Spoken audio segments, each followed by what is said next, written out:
We've mentioned congressional maps before on this program. We filled you in on Republican infighting in Jefferson City. Well, this past week, those two worlds collided. For days, hardline conservatives held up business before the state Senate because lawmakers killed their plan to cut up Kansas City's congressional district, a district held by Democrats since the 1940s. The conservative caucus wanted 7 likely Republican districts instead of 6, and supporters of their plan even rallied at the Capitol to get their point across. Again, that's just what's happening in one of our 2 states. In an 85 voted in favor and 37 against the passage of Senate Bill 355, the same members received the 2/3 majority. The bill is hereby declared passed. Kansas Republicans fought back against a veto from Governor Laura Kelly, overriding it in favor of a congressional map that splits Wyandotte County and moves Lawrence into the Big First District, which means for the second time in a row, this likely goes to the courts to decide.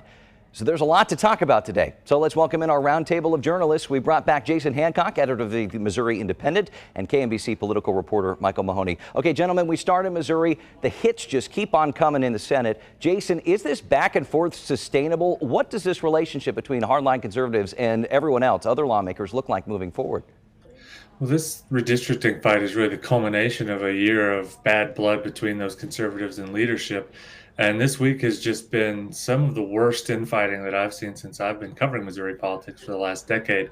You had a 31-hour filibuster that stretched from Monday evening into Wednesday morning. You had the Senate conservative hijack proceedings. We couldn't even get to the bill itself that would have established the congressional districts. We were stuck trying to approve the journal, and the Senate adjourned without being able to do that. You just had a flood of acrimony and bad blood that's just totally bogged down the Senate. It's a bad omen for the rest of the session if they can even get past this particular roadblock. Yeah, I hope bad blood wasn't a Taylor Swift reference, because we know that there were lyrics uttered on the Senate floor as well. Mahoney, what do you think about all this? Well, number one, Jason's right. This is something that's been going on for a while, and it could linger for the balance of the session.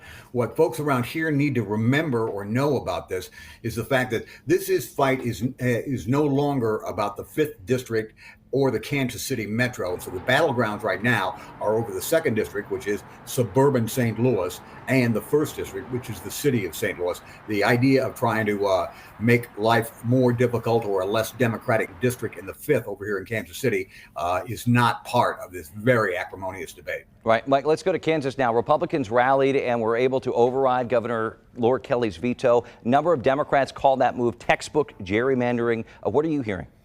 The same thing, and I'm also hearing that it's a matter of time before this Kansas map that was drawn, splitting Johnson and Wyandotte County, putting Lawrence in the Big First, the Western Kansas District. It's a matter of time before this thing goes to court in the form of a lawsuit. It's not unusual. It happened 10 years ago when Kansas could not do that. It happens in other states as well, and I expect this map will do the same thing and it'll end up in court. Kansas, however, has a little bit more wiggle room here in the sense that their filing deadline for congressional races is back in the early part of the summer in June. Missouri is in a much different pickle because their filing is going to start late in the month of March. All right, and Jason, last question here. We know the state Senate seems to be stalled because redistricting's taken up all the oxygen in the room, but the Missouri House is kept busy.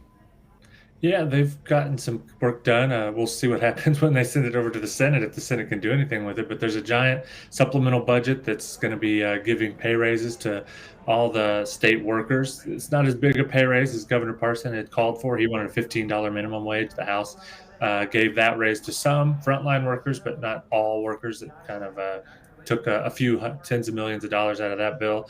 They've also got legislation that would rework how initiative petitions that process would work, trying to make it harder for citizens to get something on the ballot, specifically constitutional amendments. It's a big priority for Republican leadership after we've seen some liberal ideas find their way into the Constitution in the last decade. So yeah, the House is chugging right along, passing bills and sending them over to the Senate. What it remains to be seen, though, with this gridlock, whether the Senate's going to do anything with them. It's worth pointing out the Senate has not debated a bill other than this redistricting bill this entire session, and we're more than a month in now. That's how bad things have been over there. So yeah, we'll see. The House is just going to keep sending stuff, and hopefully maybe the Senate can come unstuck and take a look at some of those bills. All right, we'll see what happens. Jason Hancock, Michael Mahoney, thanks for your time. We'll be right back.